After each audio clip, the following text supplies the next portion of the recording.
Hi, I'm Jonathan M0JSX, and this is another Just Ask Jono. Welcome along. Of course, you can always ask a question if you want to by emailing questions@m0jsx.radio. Let's start off with the first question, which comes from Sam, who is VA3RUC, and he says, "Hi Jonathan, I am just getting into HF. Question. Do you think it is necessary to use ferrite beads or a coil on your coax cable, radio to antenna? If so, which end would you install them on?" Well, Sam, it very much depends on the antenna system, to be completely honest with you. So what you're describing by using a ferrite core, for instance, this happens to be an FT240-43 core, but there are lots out there. This one I happen to have from a project to build a 49-1.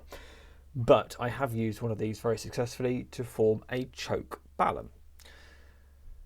So this is what I mean. Let's get into some of the nitty gritty here. For some antennas, you will want to use some kind of balun, a balanced to unbalanced transformer. Something like a dipole, for instance, where you're building it for a half wavelength. It's a good idea to put a 1-to-1 balun at the feed point, which stops any sort of stray RF flowing down the braid of the coax and back into your shack. At that point, you might want to consider, you could just do that with wrapping the coax a few times around a core like this. There's a really handy website, which I'm going to link down in the description, which will show you how many turns you need around different cores and different coax types in order to be most optimal. But regardless, wrap a few turns around and you'll generally be okay. You could also just do that around a piece of PVC. Would potentially have the same effect, again, depending on frequency. If you're using something like an end-fed half wave, though, with a 49 or 56 or 64-to-1 unun, well, then you need to be a little bit more strategic in how you're planning that antenna, because those antennas require a counterpoise, and often the coax, and specifically the braid of the coax, is acting as that counterpoise. So you might want to consider in those cases to not put a ferrite core towards the feed point of the antenna, but actually to move it down the coax some distance. There are various theories as to how far down the coax that should be. In my experience, putting it just before the coax enters the building is pretty good. But mileage may vary.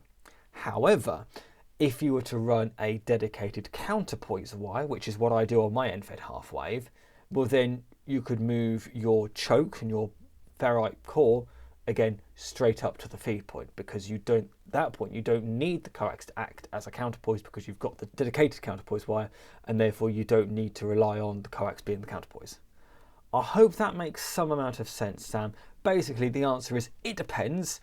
If you are going to try and choke off your coax, try and do it as close to the antenna as possible. Just bear in mind that some antennas might want to use the coax as part of the antenna system. So next question comes, it's actually a comment on my video about the Retivis HA1UV. And it says, "Can anyone explain to me how to use the scan function? I've added 16 channels. They are part of my scan list, and whenever I try to start a scan by holding the scan button, it just shows scan error. My expectation was that it would iterate over the 16 channels and stop when a signal is received." Well, let's quickly hop into the software. Okay, so there are two things that we need to do. The first is to hop into the scan channel list bit down here. And it's here we're going to go all the way over to the right hand side and go to edit channel list. And this is going to bring up all of the available channels that we've got in the radio to add to our scan list.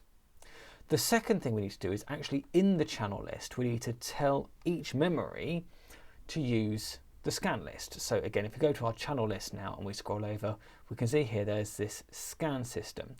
And for each of the channels and frequencies, memories, that's the word, memories that I've programmed in, you need to select the particular scan.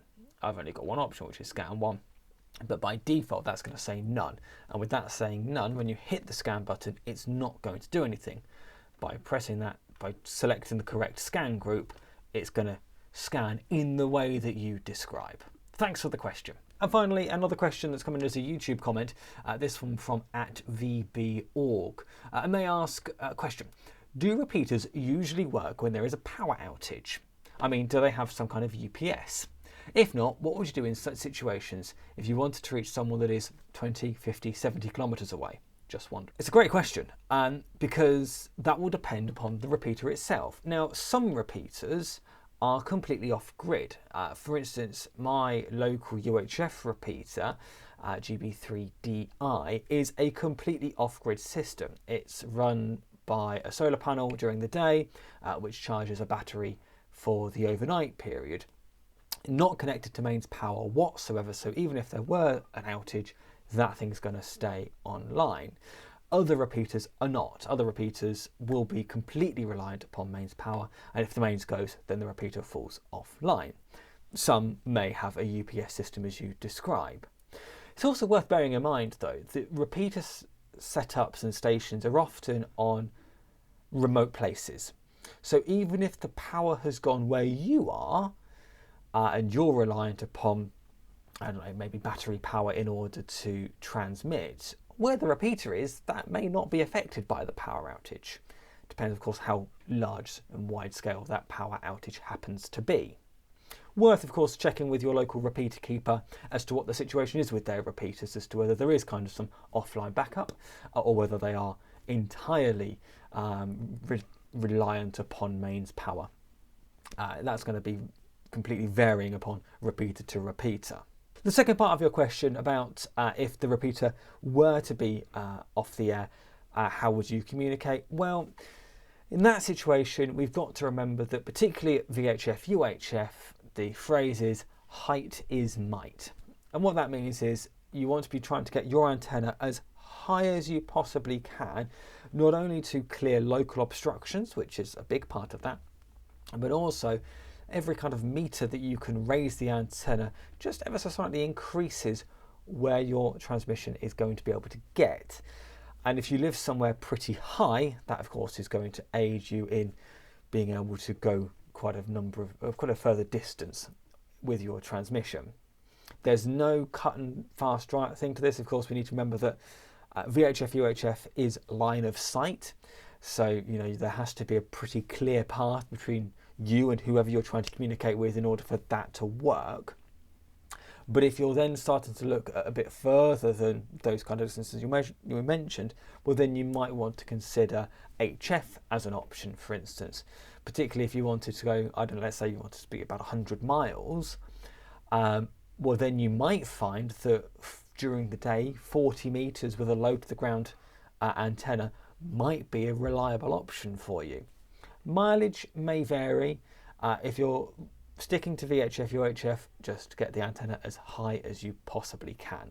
Thanks very much for those questions. As I said at the start, you can always email your questions at m0jsx.radio, and we'll do this again soon. Thanks very much for watching. If you've liked this video, there's a button specifically for that. If you haven't, there's another one that seems to work just fine too. And if you haven't already done so, please do click on that subscribe button, and also click that notification bell and you'll be told whenever I upload a new video. There's another video coming up over here that the algorithm thinks that you'll like next. Until next time, 73.